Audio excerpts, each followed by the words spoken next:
A man bought a cow and a goat. He sold the cow at a 20% profit and the goat at a 10% loss. And in this transaction, he made neither profit nor loss.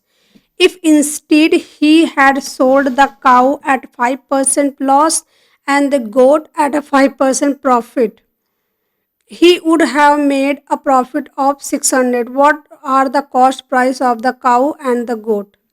देखो, अगर profit loss नहीं हुआ मतलब कि जितना काऊ पे profit हुआ है और गोट पे जो लॉस हुआ है वो दोनों बराबर हो जाएंगे।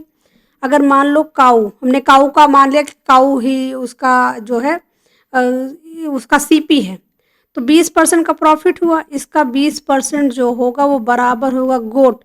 गोट की जो सीपी है हमने उसे जी मान लिया, ठीक है, उसका 5% के बराबर होगा।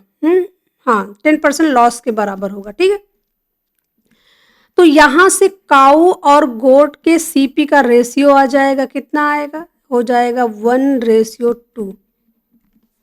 मान लिया हमने कि ये 100:200 है, ठीक है। अब क्या कह रहा है, अब कह रहा है कि इसके बजाय अगर काऊ को 5% लॉस पे बेचा जाता तो काऊ का 5% लॉस कितना होगा, 5% 5 ही हो जाएगा, -5 प्लस गोट को 5% प्रॉफिट पे बेचा होगा तो 200 का 5% कितना हो जाएगा, 10। यहां से निकल आएगी 5 की वैल्यू जो है वो 600 दी हुई है ना। 5 का नुकसान हुआ, 10 का प्रॉफिट हो गया, हमने 100 200 मान लिया। देखो ऑप्शन में तो 3 ऑप्शन 12 24 10,000 20,000 18,000 36,000 दो ऑप्शन दिए हुए हैं, तीनों ऑप्शन यहाँ पे निकालना ही पड़ेगा पूरा। तो 5 की वैल्यू कितनी हो जाएगी, 12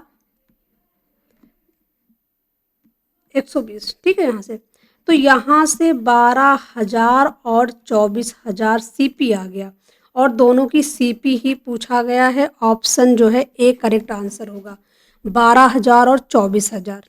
काफ़ी अच्छा और कॉन्सेप्चुअल क्वेश्चन था। आपके कॉन्सेप्ट क्लियर है तो आप इसको बड़ी आसानी से जब भी यहाँ पे नाइदर प्रॉफिट नॉर लॉस दिखाए तो एक पे जो प्रॉफिट हुआ है दूसरे पे जो लॉस हुआ है उसके बराबर है। और यहाँ से हमने सीपी और दोनों के सीपी का रेशियो निकाल लिया बस, और बाकी कुछ करना ही नहीं था। 5% प्रॉफिट निकाल लिया, 5% लॉस निकाल लिया, आंसर आ गया। करेक्ट आंसर आएगा ए, 12,000 में जाएगी काऊ। हाँ, 12,000 में काऊ और जो गोट है वो 24,000 में खरीदा उसने। करेक्ट आंसर है।